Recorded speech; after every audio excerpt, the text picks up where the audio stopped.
Planning a trip on the Bourbon Trail and you want to kind of know where to go?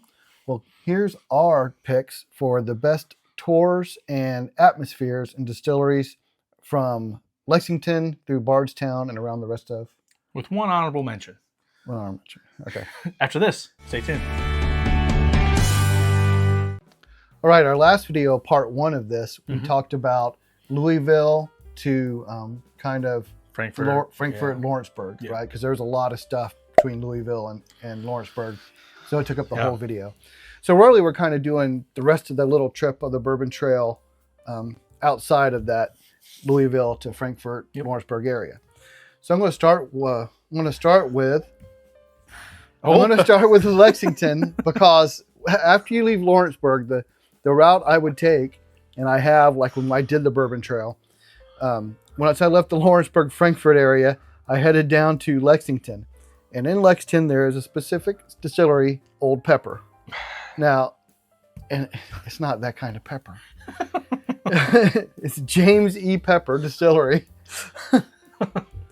Okay, so James E. Pepper Distillery was an original distillery from a long time ago. They shut down Prohibition like a lot of distilleries did. And then recently they've reopened it and they've tried to kind of recreate what they were doing before. They did source originally and they've recently begun releasing their own juice. And actually this year, the James E. Pepper decanter bottles, the barrel proofs came out and they've been very popular and they're pretty good. Yeah. So Old Pepper Distillery is located in a square. In that square, you have Old Pepper Distillery, James E. Pepper Distillery, and right beside it, you have a pizza shop. I think it's Goodfellas, I believe it's called. And it's like a New York style pizza shop. It's actually it's actually really nice. So you go in there and you get giant slices of pizza and giant breadsticks, and they have a huge bar with just like anything you want. They have like all the Wellers and Stag. I mean, so they have huge amount of variety of pours if you want to try something. But like we would go there and eat lunch. We did at the pizza shop, and we went over to Pepper and we do a flight and stuff like that, and we tried their product. And then right over around, there's a ice cream shop. So then we went and had ice cream. They had like a bourbon ice cream. It was really good. So like the whole area, it was so neat to go there because there's so much more to do than just that distillery. And you got your pizza place, you got your ice cream, and there's also another little craft distillery in the same square. I think they're called Barrel House or something like that. Okay. And there's an elk restaurant. So there's also like a fancier restaurant that's there as well. So all that's in that one little square. It's like a shopping center of distilleries and food and stuff. It's pretty neat. Spend a day there kind of a place. Yeah, we went there. We stopped on our way and we were headed down to Georgia. We were going down to Georgia to just do one of our weekend trips. And we stopped there on the way and we actually had a lot of fun. I was like, this is one of those places I like to go to kind of hang out. I mean, I'm not getting a super special bottle. I'm not hunting something down, but they do have single barrels of their rye, which are pretty decent. And that new decanter bottle they've released this year is good. Yeah, I think it's a 6-year. 6 years? Yeah, it's around 6 years and it's barrel proof. Their barrel proof range is around 108 to 115 or something like that. Each one's different, like they have a bunch of batches. But yeah, so that's a nice place to stop and spend the afternoon or, spend like lunchtime or whatever. You spend an hour and a half there hanging out, eating ice cream, eating pizza and drinking whiskey. So that's something I would recommend to do if you've ever in that Lexington area. Pretty good. Yeah, Todd left his bottle at home. We were going to use it as a demo, but I figured this would substitute just fine. So, all right, next on our list is, you go down a little bit more southwest. That's when you start getting into Bardstown, which is like your main hub where everyone goes for the Bourbon Festival every September. And you really can't go there without talking about Heaven Hill. So, Heaven Hill, I feel, has a great atmosphere. I mean, you might have to wait a little bit in the morning to try to get that allocated bottle, but as far as the atmosphere in general, they do different tastings. They do the you do bourbon experience, so you can go there, try 3. I think it might be even before with the select stock sometimes, and then you can bottle your own. I've done it with my wife before, and Todd's done it too.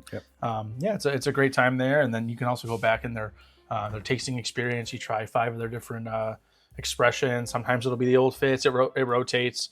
A lot of times they'll say, hey, you're able to get a Elijah Craig barrel proof or some kind of slightly exclusive bottle because you were able to do that tour/tasting. And overall, I feel like it's a good spot to go and definitely one I go to when I go down there. They also have a restaurant.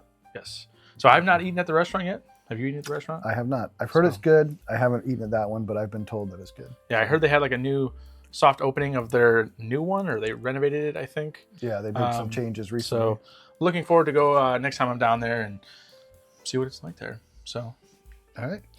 Also in the Bardstown area, it's a little off of that like kind of main strip where Heaven Hill and some of these other ones are, is Log Still Distillery. Now, I'm not going to talk about Log Still for necessarily their bourbon. I've had it. It's okay. Not awful, but it's not some of the better whiskey in the area. However, when we're talking about atmosphere and stuff, fantastic. They have an amphitheater, right? I mean, they have like a big area cut out seating, and they bring in like country music, like Martina McBride, stuff like that. They bring in like actual artists. I like country, but I'm not a huge country. So they bring in, they have concerts they put on right there behind the distillery. Yeah. They have a restaurant. They built, it should be built by now. Last time I was there, they were working on it. It should be done by now. So you got a restaurant, but you got the amphitheater. You can go and have concerts and stuff like that. It's great for the atmosphere. If you go and look at their website, you can actually see their dates for their concerts and who's performing. You can just show up and drink whiskey at the distillery that's right there behind the amphitheater. Go have a concert, go eat. So it's another one of those kind of inclusive atmosphere type places just to go visit. Yeah. All right. Well, I guess moving on, we're going to go to Willett. So Willett, as far as their distillery goes, they do tours. This is what happens when you trade all your purple tops. That's right. All you have left is this little guy. Actually, I do have a purple top over there, but anyway, this is, I felt, represented the pinnacle of the Willett distillery. So anywho, let's go forward here. They have an awesome restaurant / bar. Maybe we'll put some footage in here of it, but it has a ton of different dusty bottles, a bunch of purple tops, a Willett family estates, the rare stuff, and you can do flights, single pours. They've got delicious egg salad sandwich. They have an off-menu burger. They usually have like 10, 12 of them a day, so you have to ask wherever you can get there. I thought it was very good, the burger. But the wife, she loves the egg salad sandwich. So definitely great atmosphere. They'll do some cool shows while they're making your cocktails and whatnot, and it's just a nice place to kind of lounge out. So. If you want to go to Willett, the bar, you need to make a reservation. Yeah, a lot of times you do the reservation. I would just do the reservation because it's going to be hard to get a spot if you're going there the day of or whatnot. So. Yeah, I've tried a couple of times to walk in and there's no luck. Yeah, so it's like Dorcius, If you know, you know. Yeah. Anyhow. All right, just down the street, about 15 minutes outside of Bardstown, you run into Jim Beam. Everybody knows Jim Beam Distillery by name. Yeah. But Jim Beam is, I really like that distillery. The grounds are beautiful. When you get there, you arrive at the gift shop. There's a statue of Jim Beam. And you can walk around the grounds, like back to like somewhere where the rick houses are and stuff like that. And it's a really beautiful area. Also in their gift shop, Jim Beam tends to not have to like special handouts to line up. You just walk in and you'll typically see like the bookers and little books and I've seen Knob Creek 18s just kind of sit on the shelf. It's just whatever they're usually there's something there if you're going there, unless it's like 5 p.m. and you're the last one's there and you're like, well, it's all gone. But and Jim Beam also have a restaurant, and that one I have eaten at, and they have a hot honey chicken. Pretty good. Amazing. So yeah, if you're going to go there and you're hungry, you head back to the restaurant. You can have some pours, and you order the hot honey chicken, and it's really good. Yeah, and you can also have the bartenders do a surprise cocktail where they just kind of whip something up. That's kind of a fun little experience. They did one last time with some Old Overholt, and I thought it was pretty good rye spice for what it was. So, but yeah, if you're in the area, Jim Beam is a good spot to go to. So, yep, definitely one that I normally hit when I'm in that area pretty much every time. All right, next we've got Bardstown. Going back down a little south, we've got the Bardstown Distillery. They're now, I think, 6 years old, putting out their own distillate and some of their products and some of the Disco series. But they have a great tour experience. So I've done the Bottle Your Own. They go through their vintage library. You get a pour there. When we went, it was the Origin 1 or Disco 1. You go through, you get to see all the rare bottles. They even had some bottles from 1860. The price was a little pricey. I think it was like $1,600 an ounce, but it was cool to look at least. So you get to have a pour there. There's pours at the bar. So their other bar that they have is just general distillery bottles. So they've had like Old Fitz 19. The first time I had it was there. They've got all the other distilleries. It's not just their own products that they're selling and whatnot. And then they also have a restaurant. I've been told the chicken is really good, but every time I've gone there, either I can't get a reservation, or it was kind of like we'll just fly over there real quick and forgot to ask about it, or our tour was too fast and we didn't have time to get the food or whatnot. But I've heard really good things about the food. And as far as the bottle your own, you can go in the back after the whole tour, and which is very immersive. They show their whole state-of-the-art facility, and then you try some bourbon and whatnot in their like cool Rick House bar that's got Versace furniture. They really made a point to say that. That's kind of cool. But yeah, it was a really nice time, and yeah, check them out. Something I want to go back to Jim Beam for a minute that I didn't mention is they do have a bottle your own tour. Okay. So when you go on the tour, you get to bottle a bottle of Knob Creek, single barrel Knob Creek, and when you put the wax on it, you can put on your thumbprint. Yeah. So that's a pretty cool experience if you like Jim Beam, and I love Knob Creek single barrel. So it's a nice experience. Yeah, we've done that one, and it's definitely immersive. You get to try some different things, and I don't know, it's kind of cool to see how their little backdoor area where all their little bottlings are for single barrel stuff. So very cool. All right. Well, after Bardstown and still going back up and by that Jim Beam area, there is Four Roses. That's where they have their bottling facility, Cox Creek bottling facility. So there, I haven't done the tours yet. I've been wanting to, but a lot of times, if you're a Mellow Moments member, you can do a tour at their Lawrenceburg Standard Distillery and at their Cox Creek bottling area with the same like pass or whatnot. But they'll usually put out their limited release of the single barrel proofs, usually in the morning if they have them available. But not as much like a restaurant or anything there, but just like they do have a bar. Yeah, they have a small bar. Yeah, but you can try their flights and check out where they put all their barrels and whatnot. So it's on my list of spots to check out next time. So all right, so that's kind of that Bardstown area and just outside Bardstown. But when you head back up north, like us, if you're heading back to Ohio, you're going to go through that Newport area. Yeah, as you get into Cincy. And then there is New Riff Distillery. And New Riff is one of my favorite distilleries. It's not a legacy distillery, but for the non-legacy distilleries, it's definitely up there high on my list. Yeah, it's like a good craft distillery, if you can still call it craft. But yeah, they're kind of moving out of that, I think, a little beyond craft at this point. Yeah. Even though they've only been around a little over 10 years. So, but at New Riff, when you go in, they have a bar upstairs. They recently renovated, like over the last year, they did a huge renovation. And upstairs, they have a bar. It's a really nice bar. It's a big area, and you can try pretty much a sample of anything they make. So you can go up there and get your pours of like their 8 years or like the Silver Groves and the Balboa, the sherry finished rye, the malted rye, all that stuff. And if you haven't really had New Riff and you're passing by that area, I say definitely stop in and go to the bar and have some samples. Yeah. I've done the tour there like 3 times from the barrel picks. Every time you do a barrel pick, they take you on a tour.